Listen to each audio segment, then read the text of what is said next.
All right, y'all, welcome to Hands on Books. I'm not going to be opening any packages today, just sharing some recent purchases or gifts. Starting with the rare new book. I usually don't buy new books, but this one hit me like a tractor beam at Book People here in Austin. I'd heard of Arthur Machen and The Great God Pan from an episode of the Nietzsche podcast, which I would recommend, of course. And this might be the most attractive book I've ever come across. Just something about the design, yellow and black, with the way the words are oriented on the page and this cool design. No barcode. It's made me realize that I really like the feeling of cloth-bound books, but I've never given any thought to specifically collecting them. But I'm probably going to start now. I'm going to read the opening bit from The Great God Pan.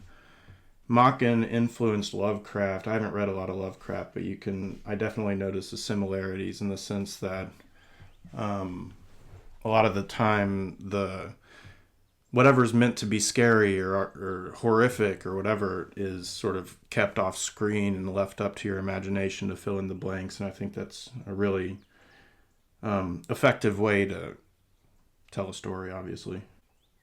But here, the beginning of The Great God Pan. The experiment. I'm glad you came, Clark. Very glad indeed. I was not sure you could spare the time. I was able to make arrangements for a few days. Things are not very lively just now. But have you no misgivings, Raymond? Is it absolutely safe?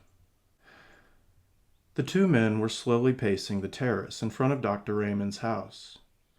The sun still hung above the western mountain line, but it shone with a dull red glow that cast no shadows, and all the air was quiet. A sweet breath came from the great wood on the hillside above, and with it, at intervals, the soft murmuring call of the wild doves. Below, in the long, lovely valley, the river wound in and out between the lonely hills, and, as the sun hovered and vanished into the west, a faint mist, pure white, began to rise from the banks. Dr. Raymond turned sharply to his friend. Safe? Of course it is. In itself, the operation is a perfectly simple one. Any surgeon could do it. And there is no danger at any other stage? None. Absolutely no physical danger whatever. I give you my word. You were always timid, Clark. Always. But you know my history. I have devoted myself to transcendental medicine for the last 20 years. I have heard myself called quack and charlatan and impostor, but all the while I knew I was on the right path. 5 years ago I reached the goal, and since then every day has been a preparation for what we shall do tonight. I should like to believe it is all true. Clark knit his brows and looked doubtfully at Dr. Raymond. Are you perfectly sure, Raymond, that your theory is not a phantasmagoria? A splendid vision, certainly, but a mere vision after all? Dr. Raymond stopped in his walk and turned sharply. He was a middle-aged man, gaunt and thin, of a pale yellow complexion, but as he answered Clark and faced him, there was a flush on his cheek. Look about you, Clark. You see the mountain, and hill following after hill as wave on wave. You see the woods and orchards, the fields of ripe corn, and the meadows reaching to the reed beds by the river. You see me standing here beside you, and hear my voice, but I tell you that all these things, yes, from that star that has just shone out in the sky to the solid ground beneath our feet, I say that all these are but dreams and shadows, the shadows that hide the real world from our eyes. There is a real world, but it is beyond this glamour and this vision, beyond these chases in a raw, dreams in a career, beyond them all as beyond a veil. I do not know whether any human being has ever lifted that veil, but I do know, Clark, that you and I shall see it lifted this very night from before another's eyes. You may think all this strange nonsense. It may be strange, but it is true, and the ancients knew what lifting the veil means. They called it seeing the god Pan. I love that intro, very picturesque and sort of creepy and tension building. Yeah, there's a lot of, rainy London streets and men smoking and drinking and back rooms trying to unravel some occult mystery. Or it's all really fun stuff. Moving on. On a trip to New Orleans recently, I found this copy of Samuel Delany's Driftglass, and I've read the first couple of stories. Oh yeah, this is from Dauphine Street Books in New Orleans. Definitely recommend that shop if you're ever there. His name is misspelled multiple times. There's no second E in Delany. And I thought I was losing my mind for a second, but it's just misspelled here as well. But yeah, I have not read any of Driftglass itself, so I'm going to read the first page or so of that. Sometimes I go down to the port, splashing sand with my stiff foot at the end of my stiff leg locked in my stiff hip, with the useless arm a-swinging, to get wet all over again, drinking in the dives with cronies ashore, feeling old, broken, sorry for myself, laughing louder and louder. God, what a first sentence. The third of my face that was burned away in the accident was patched with skin grafts for my chest, so what's left of my mouth distorts all loud sounds, sloppy sartorial reconstruction. Also, I have a hairy chest. Chest hair does not look like beard hair, and it grows all up under my right eye. And my beard is red, my chest hair brown, while the thatch curling down over neck and ears is sun-streaked to white here, darkened to bronze there, midst general blondness. By reason of my being a walking, I suppose my gait could be called headlong limping, horror show, plus a general inclination to sulk, I spend most of the time up in the wood and glass and aluminum house on the surf-sloughed point that the Aquatic Corp seated me along with my pension. Rugs from Turkey there, copper pots, my tenor recorder which I can no longer play, and my books. But sometimes, when the gold fog blurs the morning, I go down to the beach and tromp barefoot in the wet edging of the sea, searching for driftglass. It was foggy that morning, and the sun across the water moiled the mists like a brass ladle. I lurched to the top of the rocks, looked down through the tall grasses into the frothing inlet where she lay, and blinked. She sat up, long gills closing down her neck and the secondary slits along her back just visible at their tips because of much hair, wet and curling copper, falling there. She saw me. "What are you doing here, huh?" She narrowed blue eyes. "Looking for driftglass." "What?" "There's a piece." I pointed nearer and came down the rocks like a crab with one stiff leg. "Where?" She turned over, half in, half out of the water, the webs of her fingers cupping nodules of black stone. While the water made cold overtures between my toes, I picked up the milky fragment by her elbow where she wasn't looking. She jumped, because she obviously had thought it was somewhere else. "See?" What is it?" She raised her cool hand to mine. For a moment the light through the milky gem and the pale film of my own webs pearled the screen of her palms. Details like that, yes, they are the important things, the points from which we suspend later pain. A moment later wet fingers closed to the back of mine. "Driftglass," I said. "You know, all the Coca-Cola bottles and cut crystal punch bowls and industrial silicon slag that goes into the sea?" "I know the Coca-Cola bottles." "They break, and the tide pulls the pieces back and forth over the sandy bottom, wearing the edges, changing their shape. Sometimes chemicals in the glass react with chemicals in the ocean to change the color. Sometimes veins work their way through in patterns like snowflakes, regular and geometric. Others irregular and angled like coral. When the pieces dry, they're milky. Put them in water and they become transparent again."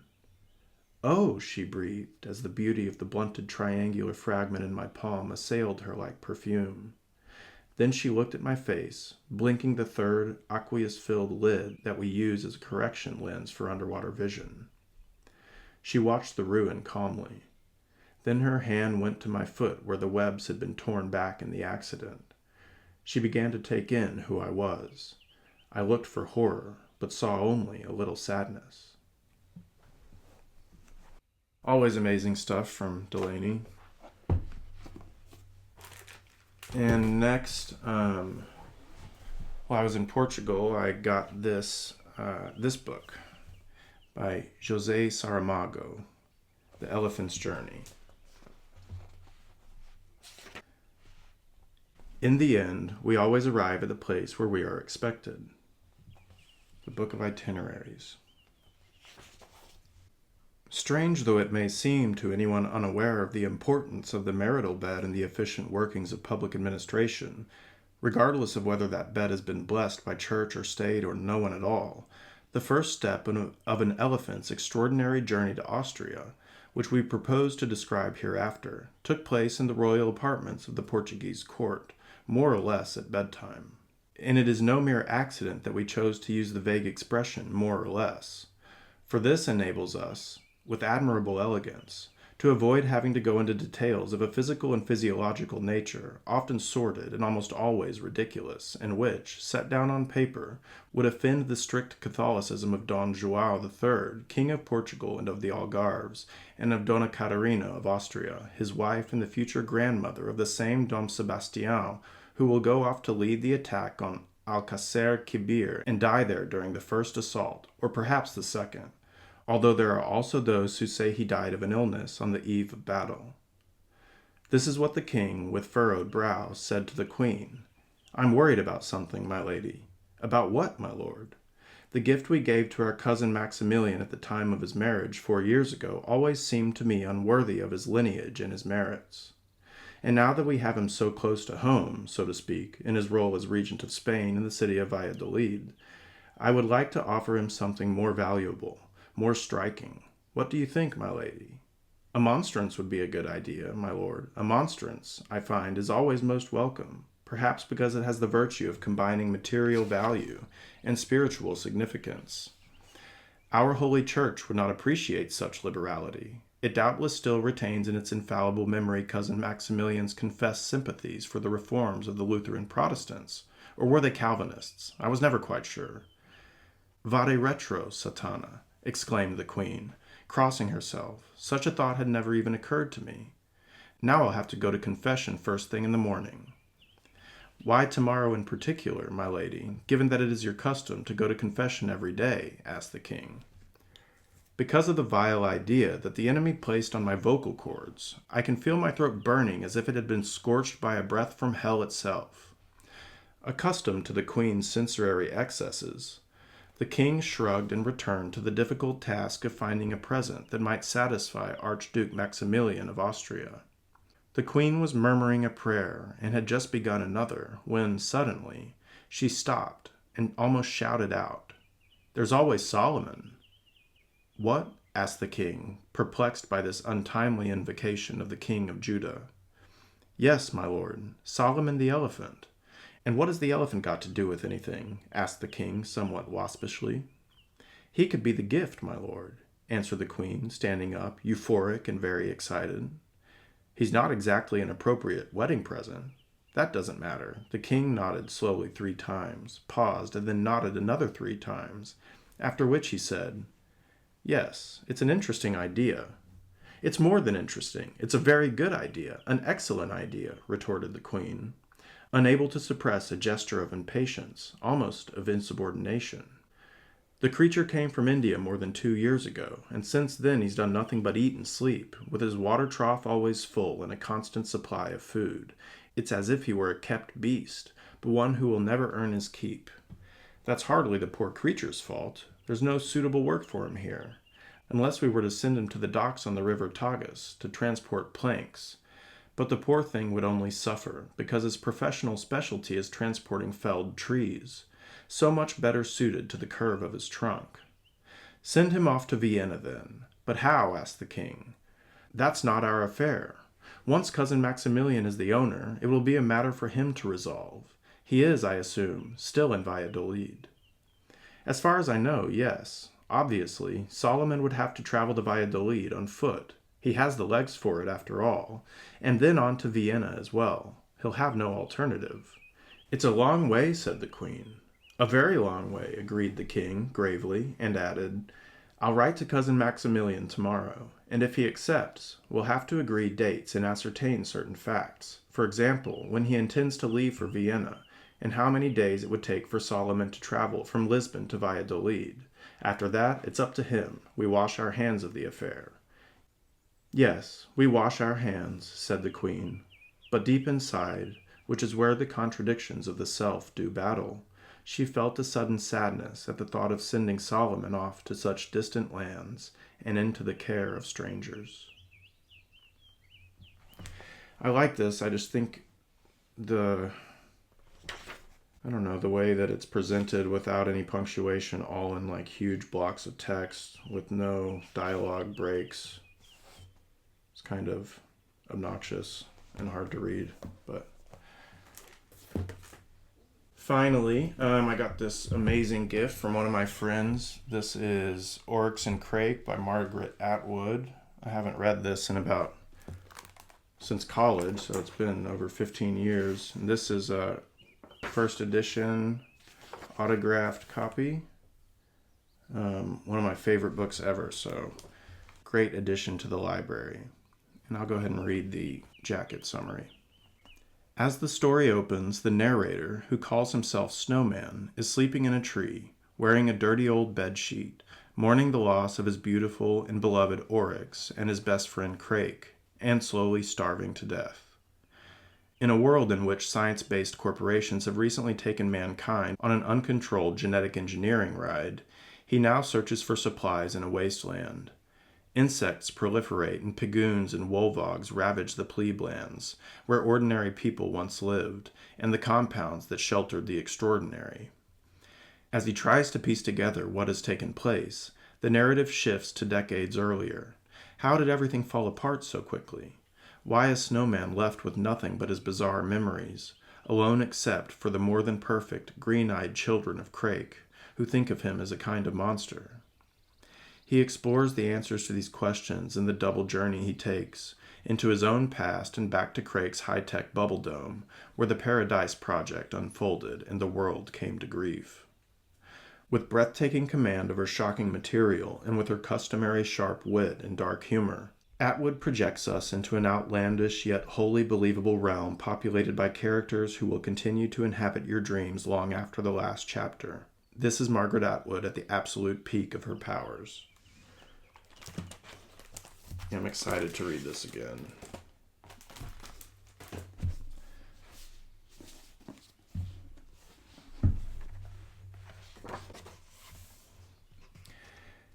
I could perhaps, like others, have astonished you with strange, improbable tales, but I rather chose to relate plain matter of fact in the simplest manner and style, because my principal design was to inform you and not to amuse you. Jonathan Swift, Gulliver's Travels. Was there no safety? No learning by heart of the ways of the world? No guide, no shelter, but all was miracle and leaping from the pinnacle of a tower into the air? Virginia Woolf, To the Lighthouse. Oryx and Crake, Chapter 1, Mango. Snowman wakes before dawn. He lies unmoving, listening to the tide coming in, wave after wave sloshing over the various barricades, wish-wash, the rhythm of heartbeat. He would so like to believe he is still asleep. On the eastern horizon there's a grayish haze, lit now with a rosy, deadly glow. Strange how that color still seems tender. The offshore towers stand out in dark silhouette against it, rising improbably out of the pink and pale blue of the lagoon. The shrieks of the birds that nest out there in the distant ocean, grinding against the ersatz reefs of rusted car parts and jumbled bricks and assorted rubble, sound almost like holiday traffic. Out of habit he looks at his watch, stainless steel case, burnished aluminum band, still shiny though it no longer works. He wears it now as his only talisman. A blank face is what it shows him, 0 hour. It causes a jolt of terror to run through him, this absence of official time. Nobody nowhere knows what time it is. Calm down, he tells himself. He takes a few deep breaths, then scratches his bug bites, around but not on the itchiest places, taking care not to knock off any scabs. Blood poisoning is the last thing he needs. Then he scans the ground below for wildlife. All quiet, no scales and tails. Left hand, right foot, right hand, left foot. He makes his way down from the tree. After brushing off the twigs and bark, he winds his dirty bedsheet around himself like a toga. He's hung his authentic replica Red Sox baseball cap on a branch overnight for safekeeping. He checks inside it, flicks out a spider, puts it on. He walks a couple of yards to the left, pisses into the bushes. Heads up, he says to the grasshoppers that whir away at the impact. Then he goes to the other side of the tree, well away from his customary urinal, and rummages around in the cache he's improvised from a few slabs of concrete, lining it with wire mesh to keep out the rats and mice. He stashed some mangoes there, knotted in a plastic bag, and a can of Svetlana no-meat cocktail sausages, and a precious half bottle of scotch. No, more like a third. And a chocolate-flavored energy bar scrounged from a trailer park, limp and sticky inside its foil. He can't bring himself to eat it yet. It might be the last one he'll ever find. He keeps a can opener there, too, and for no particular reason, an ice pick, and 6 empty beer bottles, for sentimental reasons, and for storing fresh water. Also his sunglasses. He puts them on. One lens is missing, but they're better than nothing. He undoes the plastic bag. There's only a single mango left. Funny, he remembered more. The ants have got in, even though he tied the bag as tightly as he could. Already they're running up his arms, the black kind and the vicious little yellow kind. Surprising what a sharp sting they give, especially the yellow ones. He rubs them away. It is the strict adherence to daily routine that tends toward the maintenance of good morale and the preservation of sanity, he says out loud. He has the feeling he's quoting from a book, some obsolete, ponderous directive written in aid of European colonials running plantations of one kind or another. He can't recall ever having read such a thing, but that means nothing. There are a lot of blank spaces in his stub of a brain, where memory used to be. Rubber plantations, coffee plantations, jute plantations. What was jute? They would have been told to wear solar topis, dress for dinner, refrain from raping the natives.